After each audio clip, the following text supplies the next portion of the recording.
जय हिंद। स्वागत है आपका हमारे यूट्यूब चैनल ग्रो क्लासेस में। आज हम पढ़ेंगे कक्षा 7 की प्रश्नावली 1.1 का 6वां सवाल। इसकी पहले की वीडियो हमने प्रश्न क्रमांक 1 से लेकर के 5 तक के सवालों को किया था। यदि आपने उन सवालों को नहीं सीखा है तो आपको हमने लिंक डिस्क्रिप्शन में दे दी है, आप उस लिंक पर जाकर उन सवालों को सीख सकते हैं। 6वां सवाल है, रीता बिंदु ए से पूर्व की ओर बिंदु बी तक 20 किलोमीटर की दूरी तय करती है। जो रीता नाम की लड़की है वो अभी है बिंदु ए पर और ये पूर्व की दिशा में, मतलब हमारे सीधे हाथ पर पूर्व की दिशा में 20 किलोमीटर की दूरी तय करती है।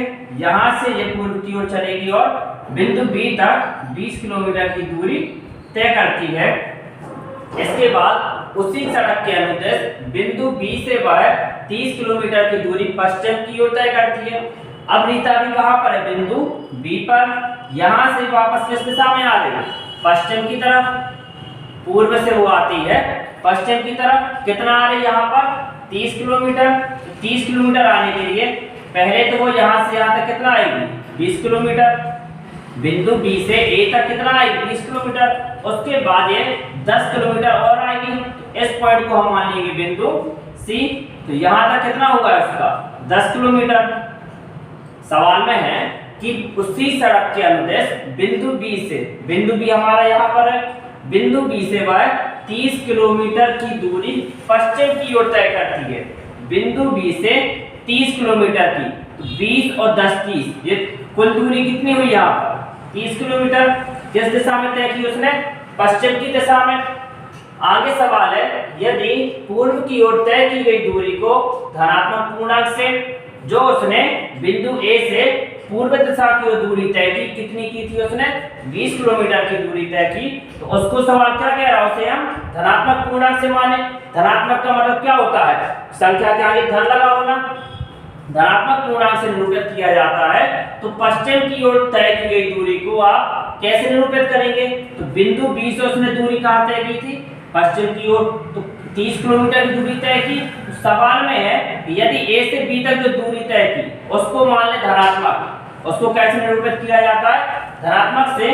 तो जो उसने 30 किलोमीटर की दूरी पश्चिम की ओर तय की है तो उसे किससे मानेंगे? अब जैसे हम यहाँ पर मान लें 0। हमने इसकी पहले की वीडियो में आपको समझाया था कि 0 के दाएं तरफ, मतलब हमारे सीधे हाथ की तरफ धनात्मक संख्याएं होती हैं और बाएं तरफ होती हैं ऋणात्मक संख्या। अब यदि यहाँ पर 0 है तो इसके इस तरफ वाली संख्या कैसे हुई? धनात्मक। क्योंकि सवाल में भी कहा गया है कि 20 को क्या माने? धनात्मक पूर्णांक। अब जो 30 किलोमीटर की दूरी उसने वापस तय की, किस तरफ की उसने? पश्चिम की ओर। तो 0 से इस तरफ कौन सी संख्या होती है? माइनस की। तो 30 को हम यहाँ पर कैसे निरूपित करेंगे? माइनस से। दूसरे तरीके से यदि समझें, जो उसने दूरी आगे की ओर तय की तो उसे कैसे निरूपित किया? धनात्मक से। अब यदि दूरी वो वापस आएगा तो वापस आने को हम क्या कहेंगे? माइनस। तो यहाँ पर हम लिखेंगे जो सवाल में था कि यदि पूर्व की ओर तय की गई दूरी को धनात्मक पूर्णांक से निरूपित किया जाता है तो पश्चिम की ओर तय की गई दूरी को आप कैसे निरूपित करेंगे? तो यहाँ पर हम लिखेंगे पश्चिम की ओर। पश्चिम की ओर का मतलब होगा इस 0 से इस दिशा की तरफ। पश्चिम की ओर तय की गई दूरी को, तय की गई दूरी को हम कैसे निरूपित करेंगे? हम ऋणात्मक से। क्योंकि 30 यदि वापस आ रहा है तो 0 के इस तरफ वाली संख्या क्या कहलाती है? माइनस। और 30 उसने कैसे तय की? यहाँ से यहाँ तक तो आया 20, 10 किलोमीटर इस तरफ भी तो आया। तो 0 के यदि बाएं तरफ आना क्या कहलाता है? माइनस का। तो 30 यहाँ कैसा होगा? ऋणात्मक। तो लिखेंगे तय की गई दूरी को हम ऋणात्मक पूर्णांक से, ऋणात्मक पूर्णांक से निरूपित करेंगे, निरूपित करेंगे। तो ये तो होगा हमारा आधा सवाल। आगे सवाल है, बिंदु ए से उसकी अंतिम स्थिति को किस पूर्णांक से निरूपित करोगे? इसका मतलब है, अंतिम स्थिति का मतलब होगा कि जो लास्ट में वो किस जगह आकर खड़ी हुई, तो हमें बताना किस पूर्णांक से निरूपित करेंगे। पूर्णांक का मतलब होगा यहाँ पर संख्या। तो जैसे ए से पहले बी तक गई तो कितनी दूरी तय की उसने? 20 किलोमीटर। अब वो 30 किलोमीटर वापस आई, तो इस 30 को हमने कैसे निरूपित किया, माइनस से, तो यहाँ कर देगा माइनस 30 में से 20 जाएगा तो बचेगा 10।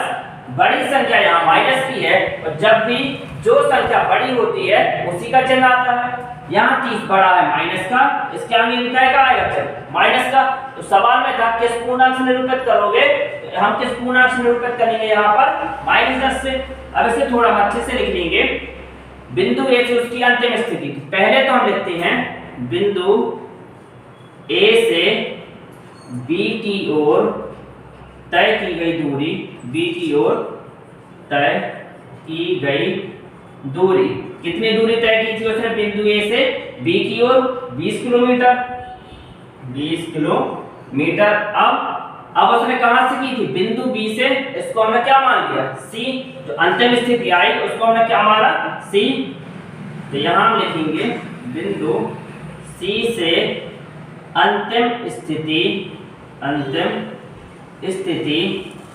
अंतिम स्थिति को हमने माना बिंदु सी, तो यहां लिख देंगे हम स्थिति बिंदु सी तक तय की गई दूरी, कितनी है उसकी, 30 किलोमीटर। ये जो 20 और 10 लिखा है, तो इसको हमने बांट इसलिए दिया क्योंकि जैसे ए से बी तक गई तो 20 किलोमीटर की दूरी तय की।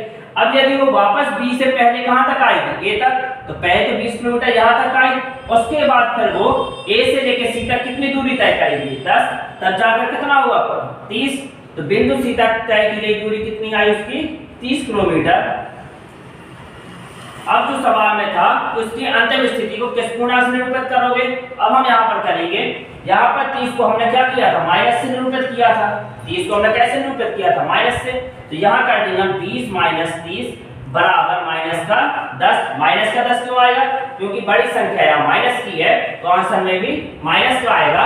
तो अंतिम स्थिति को किस पूर्णांक से निरूपित करेंगे, तो यहाँ लिख देंगे अंतिम स्थिति को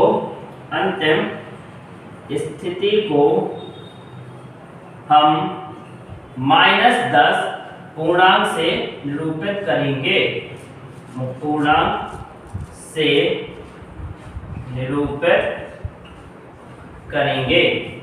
तो ये होगा आपका सवाल नंबर 6वां। अब ये वाला सवाल देखने में तो बहुत बड़ा है, लेकिन यदि आप इसको अच्छे से समझोगे तो हल करने बहुत आसान है। बस सवाल को समझना जरूरी है अच्छे से। यदि आपको सवाल समझ में नहीं आया तो उसे कम से कम 1 या 2 बार पढ़ा करो, तो आपको सवाल अच्छे से क्लियर हो जाएगा कि सवाल में क्या पूछा गया है। इसके बाद है 7वां सवाल, किसी मायावी वर्ग में प्रत्येक पंक्ति, प्रत्येक स्तंभ एवं प्रत्येक विकर्ण की संख्याओं का योग समान होता है, बताइए निम्नलिखित में से कौन सा वर्ग मायावी वर्ग है। हमें सवाल में 2 वर्ग दिए गए हैं और उनमें कुछ संख्याओं को लिखा गया है। हमें सवाल में बताना है कि इन दोनों में से कौन सा वर्ग है मायावी वर्ग। तो मायावी वर्ग बताने के लिए हमें पहले प्रत्येक पंक्ति, प्रत्येक स्तंभ और प्रत्येक विकर्ण की संख्याओं का योग करना पड़ेगा। अब पंक्ति क्या कहलाती है, जो संख्याएं इस तरीके से लिखी हैं ये कहलाती हैं पंक्ति, और जो संख्या खड़े में लिखी है उनको कहा जाता है स्तंभ। जैसे 5 -1 और -4 ये क्या में लिखी है लाइन में, इसको क्या कहा जाएगा, पंक्ति। इसी तरह -5 -2 7 ये भी पंक्ति में है, 0 3 और -3 ये तीनों संख्या क्या में लिखी है, पंक्ति में। और स्तंभ में लिखी है 5 -5 और 0 ये स्तंभ है, -1 -2 और 3 ये भी स्तंभ है, -4 7 और -3 ये लिखी संख्याएं हैं स्तंभ में। अब तीसरा आता है विकर्ण। तो विकर्ण कहलाता है तिरछी लाइन, जो संख्याएं तिरछी लाइनों के अनुसार लिखी हुई है उनको कहा जाता है विकर्ण। जैसे 5 -2 और -3 ये तिरछी में लिखी हुई है, तो ये कैसी हुई विकर्ण में। -4 -2 और 0 ये भी क्या में है, विकर्ण में। तो हमें प्रत्येक स्तंभ को जोड़ना है, प्रत्येक पंक्ति को जोड़ना है और प्रत्येक विकर्ण को जोड़ना है। यदि इनको जोड़ने पर सभी बराबर आते हैं तो वो वर्ग होगा हमारा मायावी वर्ग। तो सबसे पहले हम जोड़ते हैं पंक्ति को जोड़ेंगे। तो यहाँ पर है 5, जोड़ने के लिए हम लगाएंगे प्लस, यहाँ पर ये है माइनस का 1। तो जब भी 2 चिन्ह साथ में आ रहे हो तो किसी एक को हम कर देते हैं कोष्टक में, तो हम हमेशा माइनस वाले को करेंगे कोष्टक में। तो यहाँ हमने -1 को लिख दिया कोष्टक में। फिर से प्लस लगाएंगे और माइनस का 4 5 प्लस और माइनस का गुणा होता है तो आता है हमेशा माइनस। इसके लिए हमने इसकी पिछली वीडियो में आपको 4 नियम सिखाए थे। एक बार फिर से आप यहाँ देखिए, प्लस का गुणा यदि माइनस से करेंगे तो आता है माइनस, माइनस का गुणा हम प्लस से करेंगे तो आएगा माइनस, माइनस का गुणा यदि माइनस से होगा तो आता है प्लस, प्लस का गुणा यदि हम प्लस से करेंगे तो संख्या आएगी हमारी प्लस में। ये 4 नियम आप अच्छे से याद कर लीजिए। अब यहाँ पर है प्लस का गुणा माइनस से, हम यहाँ पर गुणा क्यों कर रहे हैं? क्योंकि जब भी हम संख्या से कोष्टक को हटाते हैं तो कोष्टक हटाने का मतलब होता है गुणा करना। तो प्लस का गुणा हम माइनस से करेंगे तो क्या आएगा? प्लस का गुणा माइनस से करने पर आता है माइनस, कोष्टक हट जाएगा और एक आ जाएगा कोष्टक के बाहर। इसी तरह प्लस में माइनस का गुणा किया तो माइनस, यहाँ से भी कोष्टक से बाहर आ जाएगा 4। अब ये दोनों संख्याएं देखिए माइनस में, और माइनस का हो जाता है प्लस, यहाँ 5 का 5 रहेगा, -1 के -4 जोड़ेंगे तो आएगा 5 माइनस का। क्योंकि जब भी दो माइनस वाली संख्याओं को जोड़ा जाता है तो आंसर में भी माइनस रहेगा। यहाँ पर 1 और 4 ये दोनों है माइनस में, इसलिए आंसर में भी आएगा माइनस। अब 5 में से 5 जाएगा तो बचेगा 0। तो ये तो अभी हमारी पहली पंक्ति हुई। इसके बाद जोड़ेंगे हम दूसरी पंक्ति को। दूसरी पंक्ति की संख्याएं हैं -5, अब प्लस लगेगा, यहाँ आ जाएगा -2, फिर से प्लस और 7। अब यहाँ पर भी हम पहले तोड़ेंगे कोष्टक को। कोष्टक तोड़ने का मतलब होता है गुणा करना, तो प्लस का गुणा माइनस से होगा तो आएगा माइनस, और 2 को लिख देंगे हम बाहर, यहाँ बचेगा +7। अब ये दोनों संख्याएं माइनस में, तो माइनस माइनस का हो जाता है प्लस, 5 में 2 जोड़ा तो आएगा 7, माइनस माइनस का प्लस होगा तो यहाँ पर भी आएगा माइनस, यहाँ बचेगा प्लस का 7, -7 और +7 हो जाएगा 0। अब तीसरी पंक्ति को जोड़ेंगे तो आएगा 0 प्लस 3 प्लस, ये माइनस का 3 है तो यहाँ इसको लिख देंगे कोष्टक में, 0 प्लस 3 प्लस और माइनस का गुणा होगा तो आएगा -3। 0 का 0 रहेगा, 3 में से 3 जाएगा तो बचेगा 0, 0 में 0 जोड़ेंगे तो आएगा 0। अभी हमने जोड़ा पंक्तियों को, तो पंक्ति में जितनी भी संख्या है तीनों पंक्ति की संख्याएं आई हमारे बराबर। इसी तरह हम जोड़ेंगे स्तंभों को, तो यहाँ पर लिखेंगे अब हम स्तंभ। अब हम लिखेंगे पहले स्तंभ की संख्याएं, तो यहाँ पर है 5, 5 यहाँ लगेगा प्लस, अब क्या आएगा यहाँ पर माइनस का 5, ये माइनस का 5 है इसलिए इसको लिख दिया हमने कोष्टक में, फिर से प्लस आएगा, यहाँ आ जाएगा 0, 5 प्लस और माइनस का गुणा होगा तो माइनस का 5 प्लस 0, 5 में से 5 जाएगा तो बचेगा 0, 0 में प्लस 0 करेंगे तो आएगा 0। तो ये तो ही अभी हमारी पहली पंक्ति। इसके बाद दूसरी पहला स्तंभ, इसके बाद जोड़ेंगे हम दूसरे स्तंभ को। तो दूसरे स्तंभ की संख्या कौन सी है? -1, -2 और 3। तो यहाँ आएगा -1 प्लस लगाएंगे, फिर आ जाएगा यहाँ पर -2, फिर से प्लस, अब आएगा यहाँ पर 3। अब हम -1 प्लस माइनस का गुणा होगा तो -2 प्लस 3 बराबर, माइनस माइनस का हो जाएगा प्लस, लेकिन आंसर में माइनस रहेगा। यहाँ आएगा प्लस का 3 बराबर, 3 में से 3 जाएगा तो बचेगा 0। तो अभी हमने जोड़ी दोनों स्तंभों को। अब तीसरे स्तंभ की संख्याओं को लिखेंगे। तो तीसरे स्तंभ की संख्याएं हैं -4, 7 और -3। तो -4 प्लस लगाएंगे 7, फिर से प्लस, अब आ जाएगा यहाँ पर -3। तो -4 प्लस 7 प्लस माइनस का गुणा होगा तो आ जाएगा -3। अब हमेशा समान चिन्हों को जोड़ा जाता है, तो ये है माइनस का और ये भी माइनस का, 4 में 3 जोड़ेंगे तो आएगा 7, और माइनस माइनस जब भी जोड़ता है तो आंसर में भी माइनस रहेगा। यहाँ आ जाएगा प्लस का 7, 7 में से 7 जाएगा तो बचेगा 0। तो हमने तीनों स्तंभों को हल कर लिया, तब उत्तर कितना आ गया हमारा 0। पंक्ति को हल किया 0 आया था। अब हम करेंगे विकर्णों को हल। यदि विकर्ण भी हमारे 0 आते हैं तो हम कहेंगे कि ये पहले नंबर का वर्ग है ये एक मायावी वर्ग है। अब हम लिखते हैं यहाँ पर विकर्णों की संख्या को।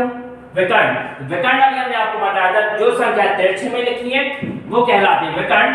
तिरछे में कौन कौन सी संख्या है? 5, -2 और -3 ये लिखी हुई है विकर्ण में। तो यहाँ लिखेंगे 5 प्लस लगाएंगे, इसके बाद आ जाएगा माइनस का 2, फिर से प्लस, अब आ जाएगा माइनस का 3, 5, प्लस और माइनस का गुणा होगा तो आएगा -2, यहाँ भी प्लस और माइनस का गुणा होगा तो आएगा -3, -3 और -2 इनको हम जोड़ेंगे तो आ जाएगा 5, माइनस माइनस को जोड़ने पर आता है -5 में से 5 जाएगा तो 0, तो इसका भी 0 आ गया। अब हम जोड़ते हैं दूसरे नंबर के विकर्ण को, तो दूसरे विकर्ण की संख्या है -4, -2 और 0, लिखेंगे -4 प्लस माइनस का 2 प्लस 0, -4 प्लस में से प्लस और माइनस का गुणा होगा तो आएगा माइनस, प्लस 2 लिखेंगे प्लस 0, 4 में 2 जोड़ा तो आएगा 6,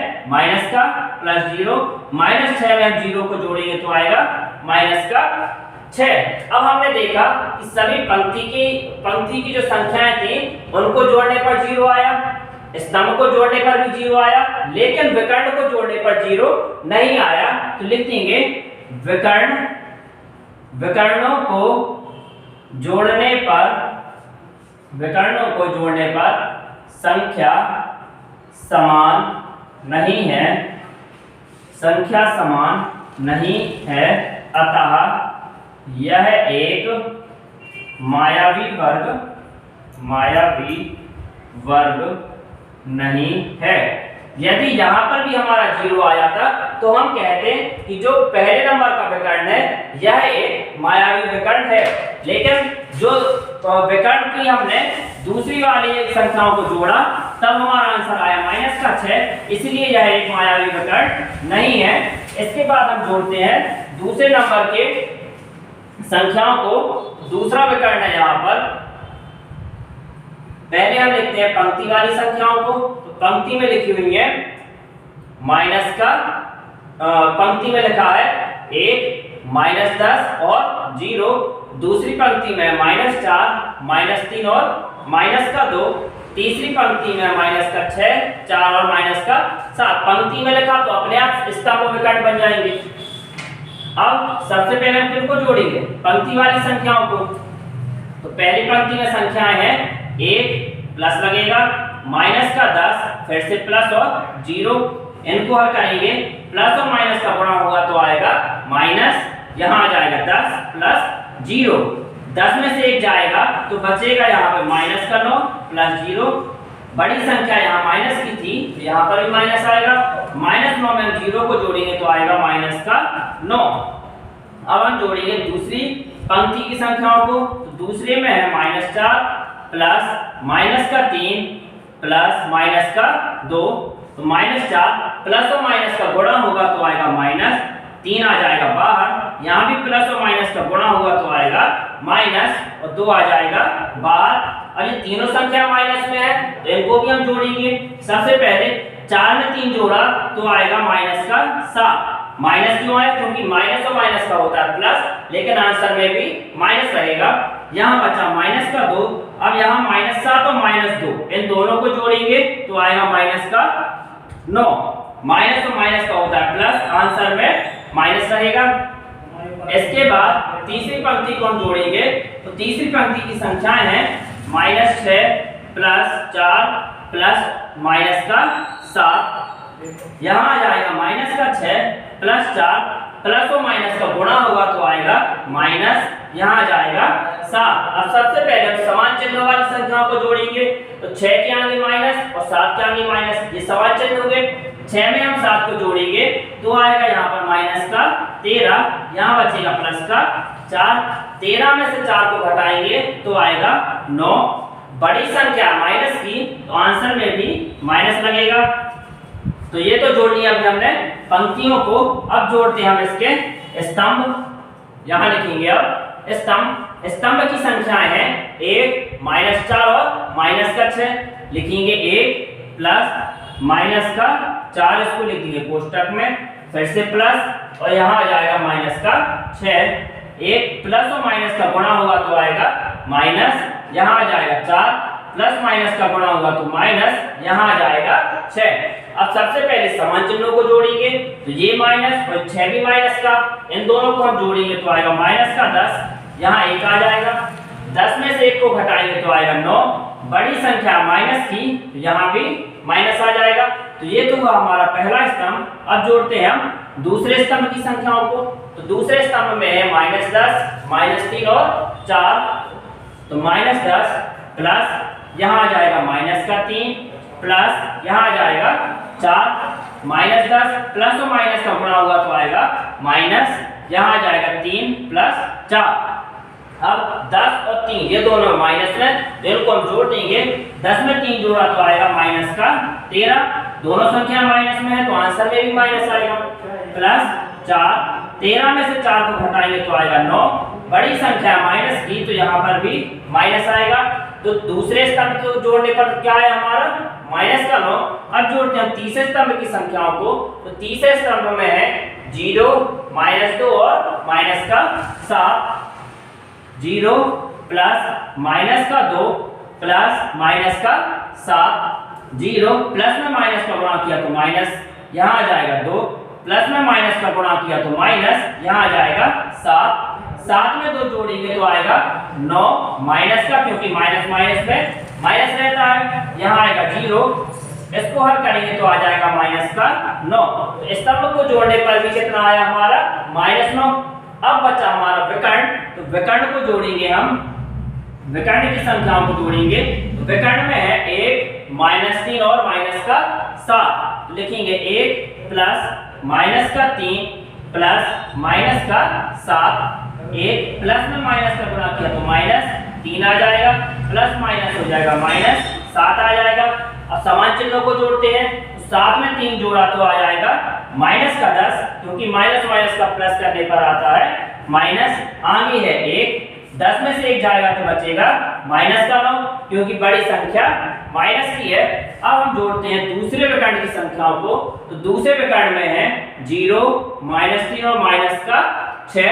तो लिखेंगे 0 प्लस माइनस का 3 प्लस माइनस का 6। 0 प्लस में माइनस का गुणा किया तो माइनस 3 आ जाएगा, प्लस में माइनस का गुणा किया तो माइनस का 6। 6 में 3 जोड़ा तो आएगा माइनस का 9, इसे हल किया तो आएगा माइनस का 9। अब हमने इसमें देखा कि जो पंक्ति की संख्याओं को जोड़ा तब भी -9 आया हमारा, स्तंभ की संख्याओं को जोड़ा तब भी माइनस का 9 आया, और विकर्ण की संख्याओं को जोड़ा तब भी यहाँ पर माइनस का 9 आया। यानी कि सभी को जोड़ने पर हमारा आंसर एक ही आ रहा है। इसका मतलब है कि यह एक मायावी वर्ग है। लिखेंगे अतः वर्ग क्रमांक 2 एक मायावी वर्ग है। तो ये किया हमने 7वें नंबर का सवाल। इसके बाद 8वां सवाल है a और b के निम्नलिखित मानों के लिए a माइनस का b बराबर a प्लस b का सत्यापन कीजिए। सत्यापन करने का मतलब होता है कि हमें LHS बराबर करना है, हमें RHS। LHS का मतलब होगा, L से होता है लेफ्ट, H का मतलब है हैंड और S का मतलब साइड। लेफ्ट हैंड साइड बराबर राइट हैंड साइड। हिंदी में से हम लिख सकते हैं कि बायां पक्ष बराबर दायां पक्ष। यदि समीकरण को, इस सवाल को हल करने पर बायां पक्ष और दायां पक्ष बराबर आ जाते हैं, उसको हम कहते हैं कि सत्यापित है। अब करते हैं अपने सवाल को हल। हमारा पहला सवाल है a बराबर 21 और b बराबर 18। इसका मान रखना है हमें। सवाल है a माइनस कोष्टक के अंदर -b और इस तरफ है a प्लस b। तो a की जगह मान रख देंगे हम 21 और b की जगह मान रख देंगे 18। तो यहाँ लिखेंगे 21, माइनस की जगह माइनस रहेगा, कोष्टक के अंदर लिखेंगे माइनस का b है यहाँ पर, तो लिखेंगे माइनस b का मान है हमारा 18। देखिए ये जो माइनस है ये b के साथ है, तो पहले तो हमें लगा दिया माइनस।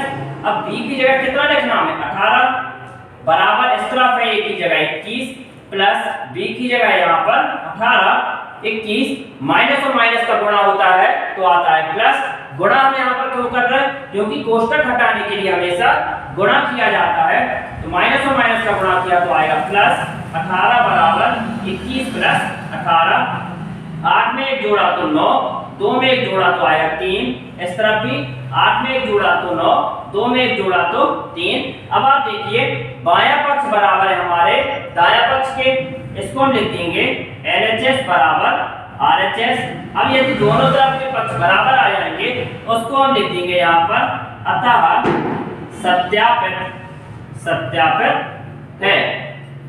तो ये होगा पहला सवाल। इसके बाद दूसरा सवाल है, इसमें भी हमें मान रखना है तो लगाएंगे a माइनस माइनस का b बराबर a प्लस b। a की जगह मान रख देंगे हम 118 माइनस कोष्टक में माइनस है, b की जगह मान रखना हमें 125 बराबर यहाँ आएगा 118 प्लस 125, तो आएगा 118 माइनस और माइनस का गुणा होगा तो आएगा प्लस 125 बराबर 118 प्लस 125। अब हम इन संख्याओं को जोड़ देंगे, 8 में 5 जोड़ेंगे तो आएगा 13, 13 का 3 हासिल है 1, 2 में 1 जोड़ा तो आएगा 3, 1 हासिल का तो 4, 1 में 1 जोड़ा तो 2, इस तरफ 8 में 5 जोड़ेंगे तो आएगा 13, 2 में 1 जोड़ा तो 3, 1 हासिल आई थी तो 4, 1 में 1 जोड़ा तो 2। तो यहाँ पर भी हमारा LHS बराबर आया RHS के, तो लिख देंगे अतः सत्यापित है। इसके बाद तीसरा है a का मान 75 और b का मान रखना है हमें 84। लिखेंगे पहले तो हम अपने सवाल को उतार लेंगे यहाँ पर a माइनस कोष्टक के अंदर माइनस b बराबर a प्लस b। a की जगह रख देंगे हम 75, माइनस लगेगा यहाँ पे, कोष्टक के अंदर माइनस, b का मान रख देंगे हम फिर से 75 बराबर a की जगह 75 प्लस b का मान है 84। यहाँ पर भी b का मान रखेंगे हम 84, तो 75 माइनस माइनस का गुणा तो आएगा प्लस 84 बराबर यहाँ भी 75 प्लस 84। 5 में 4 जोड़ा तो 9, 7 में 8 जोड़ेंगे तो आएगा 15, यहाँ भी 5 में 4 जोड़ा तो 9, 7 में 8 जोड़ेंगे तो आएगा 15। तो LHS बराबर आया हमारा RHS के, लिख देंगे अतः सत्यापित है। यहाँ पर भी हमारा LHS और RHS बराबर आ गया, इसलिए हम क्या लिख देंगे, ये सत्यापित है। अब इसका अंतिम सवाल है, a का मान 28 रखना है और b का मान रखना हमें 11। तो पहले तो लिखेंगे अपने सवाल को बराबर a प्लस b। अब a की जगह मान रख देंगे हम 28 माइनस, यहाँ कोष्टक के अंदर भी माइनस लगेगा, b की जगह लिख देंगे हम 11 बराबर a की जगह लिखेंगे 28, b की जगह लिख देंगे 11।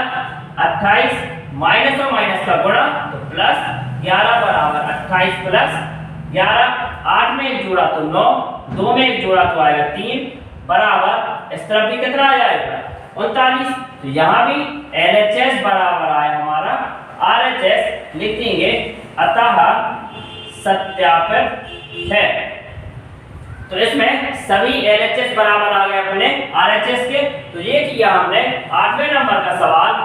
9वां सवाल है, निम्नलिखित कथनों को सत्य बनाने के लिए बॉक्स में संकेत बड़ा, छोटा अथवा बराबर का उपयोग कीजिए। अब सबसे पहले हम समझते हैं चिन्हों को कि हमें किस संख्या में कौन सा चिन्ह लगाना है। जैसे एक संख्या लिखिए 4, एक तरफ लिखा है 8। अब हम कहेंगे इन दोनों में कौन बड़ा है, तो इनमें बड़ा है 8, तो बड़े की तरफ लगाते हैं इसका हम खुला वाला सिरा। जो संख्या बड़ी होगी उसकी तरफ लगाएंगे हम इसका खुला वाला सिरा, और जो संख्या छोटी होगी उसकी तरफ लगा देंगे हम इसका नुकीला सिरा। अब यदि एक संख्या प्लस की है और एक संख्या माइनस की, तो जब भी एक संख्या प्लस में हो और एक माइनस में, तो हमेशा प्लस वाली संख्या होती है बड़ी। देखने में तो यहाँ पर आपको 8 बड़ा लगेगा, लेकिन 8 यहाँ पर काय का है, माइनस का। इसलिए जब एक प्लस की हो संख्या और एक हो माइनस की, तो प्लस वाली संख्या हमेशा कहलाती है बड़ी।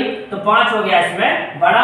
अब यदि दोनों संख्या माइनस में हो, जैसे यहाँ लिखा माइनस का 6, एक तरफ लिख दिया मैं माइनस का 10। दोनों संख्या कैसी है, माइनस में। तो जब भी दोनों संख्या माइनस में हो, तो जो छोटी संख्या होती है वह हमेशा बड़ी मानी जाएगी। जैसे इन दोनों में कौन छोटा है, 6, तो 6 भी माइनस का है और 10 भी माइनस का है। तो जो संख्या छोटी होगी वो मानी जाती है हमेशा बड़ी। तो 6 है इसमें छोटा, तो 6 को हम क्या मानेंगे, बड़ा। तो बड़े की तरफ कर देंगे इसका खुला वाला सिरा और छोटे की तरफ कर देंगे इसका नुकीला सिरा। एक उदाहरण और देखिए, जैसे हमने लिखा यहाँ माइनस का 100, यहाँ लिखा हमने माइनस का 1000। तो अब देखने में तो आपको यहाँ पर 1000 बड़ा लगेगा, लेकिन ये दोनों संख्या क्या में है, माइनस में। तो अभी हमने आपको बताया कि यदि दोनों संख्या माइनस में है तो जो संख्या छोटी है वो मानी जाती है बड़ी। इन दोनों में कौन छोटा है, 100, तो 100 को माना जाएगा यहाँ पे बड़ा। बड़े की तरफ कर देते हैं इसका हम खुला वाला सिरा और छोटे की तरफ कर देंगे इसका हम नुकीला सिरा। तो ये तो बता दिया हमने आपको चिन्हों का प्रयोग। अब आते हैं अपने सवाल पर। पहला सवाल है -8 प्लस -4, इस तरफ है -8 माइनस और कोष्टक में -4। तो सबसे पहले हम जोड़ते हैं कोष्टक को।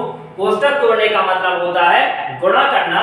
तो कोष्टक हटाएंगे तो प्लस का गुणा होगा माइनस से, तो आएगा -4। इस तरफ आ जाएगा -8, माइनस और माइनस का गुणा होगा तो आएगा प्लस, यहाँ आ जाएगा 4। जब दोनों संख्या माइनस में हो तो उनको हमेशा जोड़ा जाता है। 8 में 4 जोड़ेंगे तो आएगा 12। माइनस और माइनस को जोड़ने पर आंसर में भी माइनस लगेगा। इस तरफ 8 में से 4 घटाएंगे तो आएगा 4। बड़ी संख्या है माइनस की, तो आंसर में भी माइनस लगेगा। तो अभी हमने आपको बताया था कि यदि दोनों संख्या माइनस में हो तो जो संख्या छोटी होती है वह मानी जाती है बड़ी। तो यहाँ पर ये दोनों संख्या क्या में है, माइनस में, और छोटी संख्या कौन है इसमें, 4। तो ये कैसा होगा इसमें, बड़ा। तो बड़े की तरफ कर देंगे इसका खुला वाला सिरा और छोटे की तरफ कर देंगे इसका नुकीला सिरा। तो ये तो होगा पहला सवाल। इसके बाद है दूसरा, -3 प्लस 7 माइनस कोष्टक के अंदर है 19 और इस तरफ है 15 माइनस 8 प्लस कोष्टक के अंदर माइनस का 9। तो पहला काम है हमारा कोष्टक को तोड़ना। इसके आगे क्या है, कुछ नहीं, तो माइनस का 3 तो सीधा बाहर आ जाएगा, प्लस 7 माइनस का गुणा होगा 19 से। 19 के आगे कोई साइन नहीं है तो माना जाता है प्लस। जब भी कोई संख्या लिखी हो और उसके आगे कोई साइन ना हो वहां हमेशा प्लस माना जाता है। तो इसी तरह 19 के आगे क्या है, प्लस। माइनस और प्लस का गुणा होगा तो आएगा माइनस, 19 आ जाएगा बाहर। यहाँ पर 15 माइनस का 8 प्लस और माइनस का गुणा हुआ तो माइनस का 9। अब हमेशा पहले समान चिन्हों को जोड़ा जाएगा। तो 3 के आगे है माइनस और 19 के आगे भी माइनस है, इन दोनों को हम जोड़ देंगे। 19 में जोड़ेंगे आप इसको 3 को, तो यहाँ आ जाएगा माइनस का 22। माइनस का क्यों आएगा, क्योंकि माइनस और माइनस को जोड़ने पर आंसर में माइनस रहता है। अब यहाँ आ जाएगा प्लस का 7, इस तरफ 15 माइनस 8 में जोड़ेगा -9 को तो आ जाएगा माइनस का 17। माइनस माइनस प्लस होगा, आंसर में रहता है माइनस। अब हम घटाएंगे यहाँ पर 22 में से 7 को तो आएगा 15। बड़ी संख्या है माइनस की, तो यहाँ पर भी माइनस आएगा। 17 में से 15 घटाएंगे तो आएगा 2। बड़ी संख्या माइनस की, तो यहाँ भी माइनस आएगा। अब ये दोनों संख्या माइनस में है तो जो छोटी संख्या है वो मानी जाएगी बड़ी। इन दोनों में छोटा कौन है, 2, इसको मानेंगे हम बड़ा। तो ये होगा हमारा दूसरा सवाल। इसके बाद तीसरा, 23 माइनस 41 प्लस 11, इस तरफ है 23 माइनस 41 और माइनस का 11। तो सबसे पहला काम है हमारा समान चिन्हों को जोड़ना। 23 के आगे कोई चिन्ह नहीं है तो माना जाएगा प्लस का, और 11 भी क्या है यहाँ पर प्लस का। तो 23 और 11 को जोड़ देंगे हम। 3 में 1 जोड़ा तो 4, 2 में 1 जोड़ा तो 3, इस तरफ आ जाएगा माइनस का 41। अब यहाँ ये दोनों संख्या माइनस में है तो 23 का 23 रहेगा। 1 में 1 जोड़ा तो 2, 4 में 1 जोड़ा तो 5, माइनस माइनस का प्लस करने पर आंसर में माइनस रहता है। अब यहाँ पर 41 में से घटा देंगे 34 को। 41 में से कितना घटाएंगे हम, 34 को, तो 11 में से 4 जाएगा तो यहाँ बचेगा 7। 11 में से 4 जाएगा तो कितना बचेगा, 7। इसने एक हासिल यहाँ दी तो बचा 3। 3 में से 3 जाएगा तो बचेगा 0। यहाँ आएगा 7। बड़ी संख्या माइनस की है तो यहाँ भी माइनस रहेगा। इसके बाद 52 में से घटाएंगे हम 23 को। 52 में से घटाना है हमें 23 को। 2 में से 3 जाएगा नहीं, ये हासिल एक इससे ले लेगा तो बन जाएगा 12। 12 में से 3 जाएगा तो बचेगा 9। इसने एक हासिल यहाँ पर दी तो बचा 4। 4 में से 2 जाएगा तो बचेगा 2, तो यहाँ आ जाएगा 29। बड़ी संख्या माइनस की, यहाँ भी माइनस आ जाएगा। अब ये दोनों संख्या माइनस में है तो जो संख्या छोटी होती है वो मानी जाएगी बड़ी। तो 7 इसमें छोटा है तो इसको हम क्या कहेंगे, बड़ा।